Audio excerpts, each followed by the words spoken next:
हाँ भैया, आप सब लोगों को गुड आफ्टरनून। आज अपना जो चैप्टर होगा वो रीजनिंग में एक कैलेंडर का चैप्टर होगा। और कैलेंडर का प्रश्न परीक्षा में आप कोई भी परीक्षा दे गएंगे उसमें कैलेंडर का प्रश्न आपको निश्चित मिलेगा। कैलेंडर के चैप्टर से बहुत सारे बच्चे भारत में क्वेश्चन को गलत कर देते हैं। इसके पीछे कई कारण जिम्मेदार है जिस वजह से कैलेंडर का प्रश्न आपका गलत हो जाता है। पहला कारण तो यह कि बहुत सारे बच्चे कैलेंडर के प्रश्न को ट्रिक से सोल्व करते हैं, और यदि आपने कैलेंडर के चैप्टर में ट्रिक लगाई तो आप सही तरीके से कैलेंडर के प्रश्न को सही नहीं कर पाएंगे। मान लीजिए कि कई बार बैंक तक की परीक्षाओं में काम चल जाता है, ट्रिक से चल जाता है, पर यदि आप सिविल की तैयारी कर रहे हैं और सिविल की परीक्षा में कैलेंडर के प्रश्न को सोल्व कर रहे हैं तो वहां ट्रिक काम नहीं करेगी। और दूसरी बात यह भी है कि इतनी सारी ट्रिक है वो याद नहीं रह पाएंगी।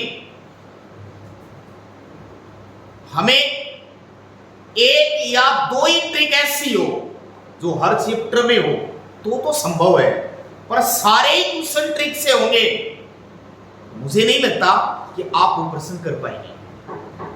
जिंदगी में चैप्टर को ऐसे पढ़ना है कि एक ही बार पढ़ना है, दोबारा नहीं पढ़ना है। एक बार पढ़ो लेकिन सॉलिड पढ़ो। आइए एक शुरुआत करते हैं कि आखिरकार रीजनिंग कैसा विषय है। रीजनिंग एक ऐसा विषय है कि ना तो स्कूल में चला है, ना कॉलेज में, और ना आगे की कक्षाओं में चला है, ना साइंस में चलता, ना आर्ट में, ना कॉमर्स में। ये तो एक दिमाग का सब्जेक्ट है। जो बच्चा 12वीं पास आउट है वो इस सब्जेक्ट को कर सकता है, उसे कोई आपत्ति नहीं है। इसलिए दिमाग में ये प्रश्न नहीं रखेंगे कि हमें रीजनिंग नहीं आती है। रीजनिंग एक ऐसा विषय है जो आवश्यक है, दिमाग चलाने के लिए मजबूर करता है। आइए कैलेंडर की शुरुआत करते हैं, बिल्कुल जीरो से करेंगे और एक एक पॉइंट को समझते हुए चलना है कि किस तरीके से कैलेंडर का निर्माण हुआ है, दुनिया में कैसे हुआ है और भारत में कैलेंडर का निर्माण कैसे हुआ। विश्व में सबसे पहली बात तो यह है कि कैलेंडर क्या चीज बताता है अपने को। ऑप्शन ए, निम्न में से कैलेंडर किस चीज के बारे में बताता है। पहला ऑप्शन समय, दूसरा ऑप्शन दिनांक, तीसरा ऑप्शन दोनों ही। इन तीनों में ही बताइए। तो ये केवल दिनांक बताता है, तारीख बताता है अपने को कि आज कौन सा दिन है। घड़ी है वो समय बताती है। तो एक चैप्टर बन गया आपका घड़ी का, उसमें समय का खेल आएगा। 1 सेकंड से लेकर 24 घंटे तक आएगा, और 24 घंटे के बाद का समय है वो कैलेंडर में आ जाता है। तो कैलेंडर भी एक तरीके से समय का थोड़ा भाग है, परंतु ये तारीखें बताता है। अब सुनिए, तो कैलेंडर हमें क्या बताता है? दिनांक। और दिनांक को हम हिंदी में क्या कह सकते हैं? तारीख कहते हैं, जिसे डेट भी कहते हैं। दूसरी बात, दुनिया में सबसे पहले कैलेंडर कहां बनाया गया? दुनिया का पहला कैलेंडर ग्रीगोरियन कैलेंडर था। ग्रीगोरियन कैलेंडर ये संसार का पहला कैलेंडर माना गया है वैज्ञानिकों के अनुसार। ये कैलेंडर यूरोप महाद्वीप से उत्पन्न हुआ है। कौन से महाद्वीप में? यूरोप से हुआ है। पोप इसका मुख्य अधिकारी है जो इस कैलेंडर का निर्माता है। विश्व का सबसे पहला कैलेंडर कौन सा है? ग्रीगोरियन कैलेंडर है, जो यूरोप का कैलेंडर माना गया है। वैसे कैलेंडर को हिंदी में कहा जाता है पंचांग। क्या कहा जाता है? पंचांग कहते हैं। और अंग्रेजी में इसे हमने क्या नाम दे दिया? कैलेंडर नाम। समझ में आ रही? कैलेंडर को हिंदी में क्या कहते हैं? पंचांग कहते हैं। भारतीय कैलेंडर किस संवत पर आधारित है? ऐसे संवत होती हैं जैसे हिजरी संवत, शक संवत, दीन इलाही संवत, ऐसे कौन सी विक्रमी संवत, कौन सी संवत पर भारतीय कैलेंडर आधारित है? तो यहां पर अपने को ध्यान रखना है, विक्रमी संवत पर आधारित है। किस पर आधारित है? विक्रमी संवत। विक्रमी संवत की शुरुआत 57 ईसा पूर्व में हुई। कब हुई थी? 57 ईसा पूर्व में। ईसा पूर्व माने क्या होता है? समय घटता है। आज 2022-23 चल रही है और आपसे ये पूछा जाए कि आज कौन सी संवत है, कौन सी विक्रमी संवत चल रही है, तो हम क्या करेंगे? इसमें प्लस कर देंगे। कितने? 57। 2080 विक्रमी संवत चल रही है। ये बात समझ में आ रही? कौन सी विक्रमी संवत के बारे में 2023 का कैलेंडर बताता है?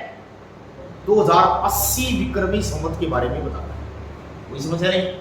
यहां तक क्लियर है? सबके क्लियर है? कैलेंडर में महीने होते हैं। सबसे पहले हम महीनों की चर्चा करते हैं, फिर दिनों की चर्चा करेंगे, फिर वर्षों की चर्चा करेंगे। आइए, सामान्यतः पहले भी कोई चीज बताई गई आपको तो थोड़ा वहां तक एक बार पहुंच जाते हैं। तो नए बच्चे हैं वो भी कैलेंडर में साथ ही हो जाते हैं, उनकी भी कोई समस्या नहीं आई। एक वर्ष में 12 महीने होते हैं। एक महीने में अधिकतम 31 दिन हो सकते हैं। महीने में कितने दिन हो सकते हैं? महीने में कम से कम 28 दिन हो सकते हैं। सबसे कम दिन 28 ही होते हैं और सबसे अधिकतम दिन 31 ही होते हैं। महीने में 28 दिन भी हो सकते हैं, 29 भी हो सकते हैं, 30 भी हो सकते हैं, 31 भी हो सकते हैं।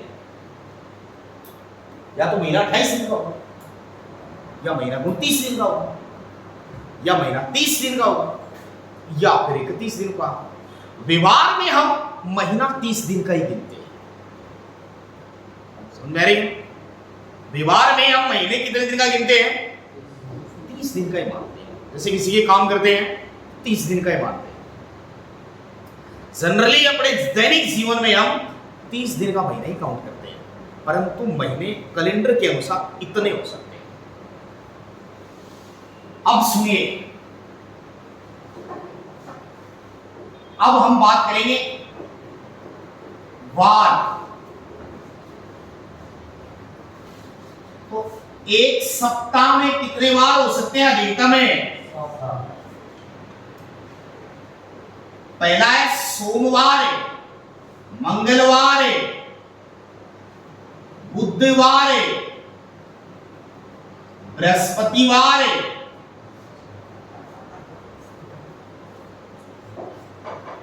शुक्रवार, शनिवार और रविवार। ध्यानपूर्वक सुनेंगे।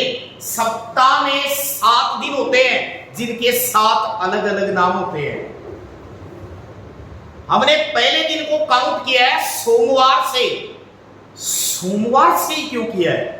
क्योंकि ईस्वी सन की शुरुआत हुई सोमवार से। एक ईस्वी सन को सोमवार ही था। इस दिन ईसा मसीह का जन्म हो गया। मेरे ना, तो ईस्वी सन की शुरुआत किस बार से हुई है? सोमवार से। कोई समस्या नहीं है? कोई दिक्कत नहीं है? सवाल ये कि कोई भी वार है वो कितने दिन बाद रिपीट होता है? मान लो सोमवार है, वो कितने दिन बाद आएगा? 7 दिन बाद, यानी 8वें दिन आएगा। सही है क्या ये बात? या 7वें दिन आएगा? 7वें दिन आएगा। यदि इसी महीने की 7 तारीख को सोमवार है तो उसी महीने की 14 तारीख को सोमवार होगा। समझ में आ रही है ना? यदि कोई महीना 28 दिन का है उसमें एक बार अधिकतम कितनी बार रिपीट हो सकता है? 4 बार। अगर कोई महीना 29 दिन का है तो उसमें एक ही बार ऐसा होगा जो 5 बार रिपीट हो सकता है। सही है ये बात? अगर कोई महीना 30 दिन का है तो इसमें 2 ही बार ऐसे होंगे जो 5 बार रिपीट होंगे। समझ में आ रही है ना? अगर कोई महीना 31 दिन का है तो उसमें कोई बार ऐसा भी होगा जो अधिकतम कितनी बार रिपीट हो सकता है? 7 तो है। आप सोच समझ के देखिए, यदि 1 तारीख को सोमवार है और महीना 31 तारीख का, तो अगला कितनी तारीख को आएगा? 7 को आएगा, 8 को? 8 को। इसलिए 7 और 14 नहीं है। समझ में आ रही है ना? यहां पर क्या आएगा? आपने कह दिया ये क्या बात? 1 तारीख को सोमवार है, इसमें 7 जोड़ दीजिए आप, तो 8 आ गई, 7 जोड़ दीजिए 15 आ गई। यहां पर 7 की बजाय यहां 14 ही आएंगे।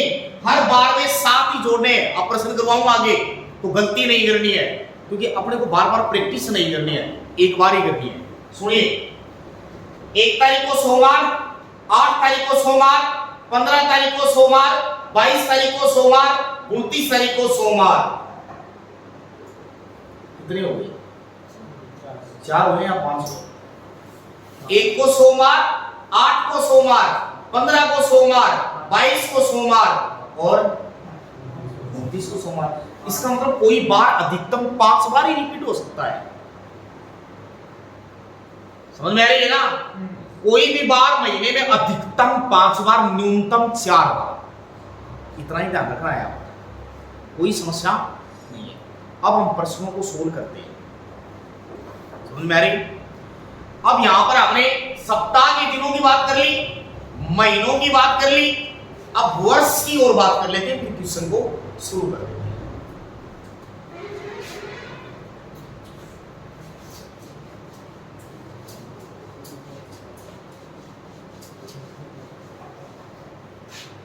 सुनिए, वर्ष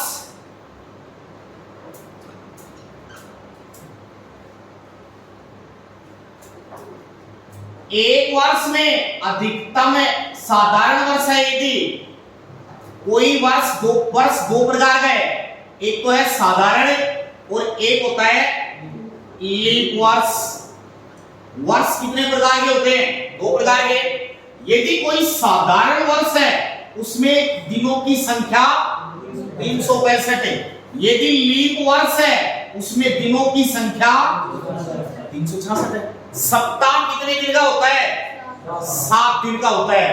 यदि साधारण वर्ष है तो इसमें 52 सप्ताह होंगे और 1 अतिरिक्त दिन होगा, और यदि लीप वर्ष है तो 52 सप्ताह होंगे और 2 अतिरिक्त दिन होंगे। ये बात समझ में आ रही है क्या? 100 साल को क्या कहा जाता है? शताब्दी कहा जाता है। अब सवाल यह है कि 366 दिन होते हैं लीप वर्ष में, कौन सा वर्ष लीप होगा, कौन सा साधारण होगा, ये प्रश्नों से सोल्व करेंगे। जिस वर्ष में 4 का भाग पूरा चला जाएगा वो लीप वर्ष है, बाकी सारे ही साधारण वर्ष है। और यदि किसी शताब्दी में 400 का भाग चला गया तो वो लीप शताब्दी है। समझ में आ रही है ये बात? 100 साल में अधिकतम है, मतलब 400 साल में कुल लीप वर्षों की संख्या कितनी हो सकती है? 97 लीप वर्ष होगी। कितने होंगे? समझ में आ रही है ये बात? 400 साल में 97 लीप वर्ष होंगे। फिक्स कर लो दिमाग में। निकाले थे पहले भी, आगे भी निकालेंगे प्रश्नों के आधार से कैसे हो गया। अब मैं प्रश्न दे रहा हूं, आप ध्यानपूर्वक सुनेंगे और एक प्रश्न को सोल्व करेंगे, पूरा कैलेंडर सोल्व हो जाएगा। क्वेश्चन नंबर 1 प्रश्न लिखेंगे आप सारे, स्पीड से लिखेंगे।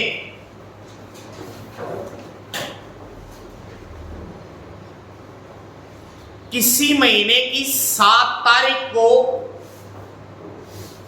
इसी महीने की 7 तारीख को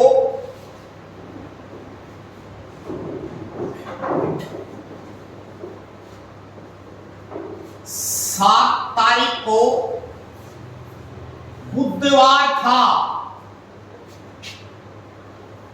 तो उसी महीने की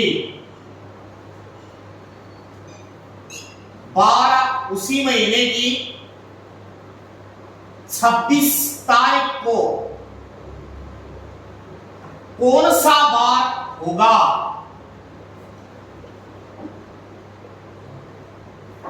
सारे निकाल लेंगे अपने अपने दिमाग से।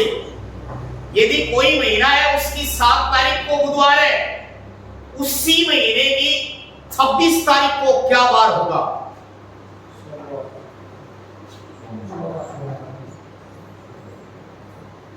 निकालो।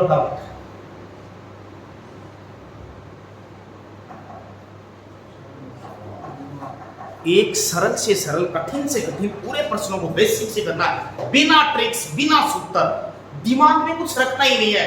पेपर देने के लिए ऐसे जाना है, कुछ भी याद नहीं है, सब कुछ दिमाग फ्री करके, और एक भी प्रश्न गलत नहीं हो जाएगा, होगा भी।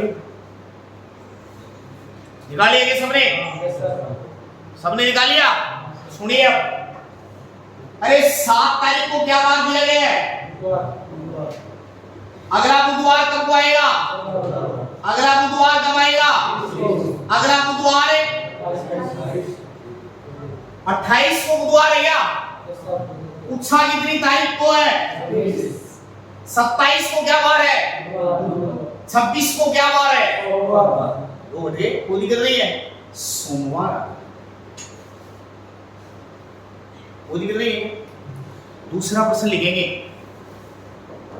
यदि इसी महीने की 31 तारीख को, यदि इसी महीने की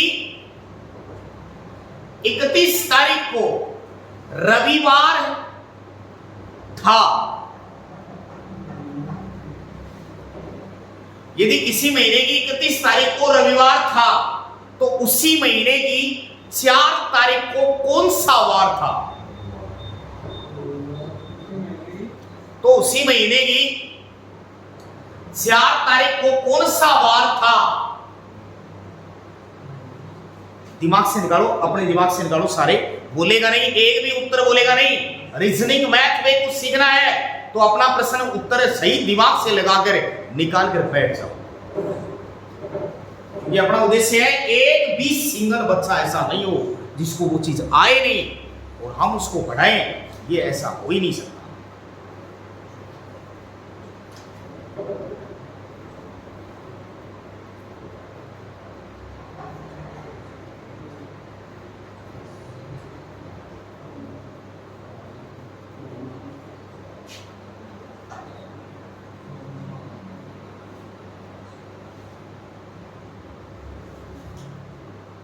निकालिए क्या?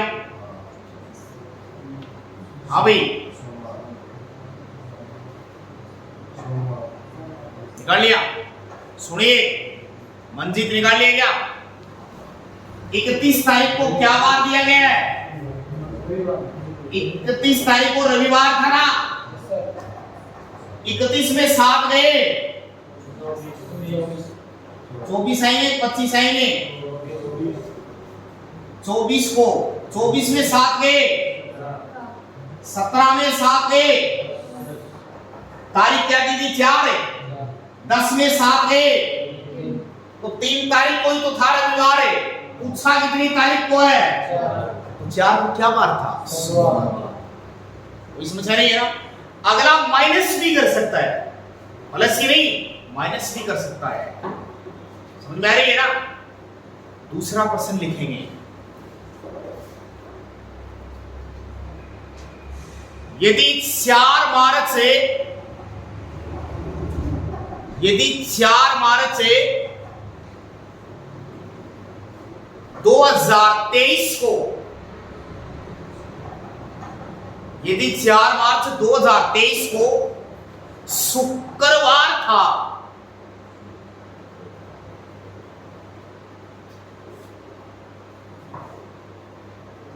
तो 22 अप्रैल 2023 को कौन सा वार होगा? तो 22 अप्रैल 2023 को कौन सा वार होगा? ध्यानपूर्वक सुन लेंगे, समझ लेंगे एक बार कैसे करना है। बाकी तरीके आपके पास भी हैं, हमें थोड़े बेसिक तरीके से जाना है। क्या दिया गया है? 4 मार्च से 2023 दिया गया है ना। इस दिन क्या वार बना गया है? शुक्रवार। 23 साधारण वर्ष है, इसलिए जनवरी, फरवरी, मार्च 31 दिन का आता है।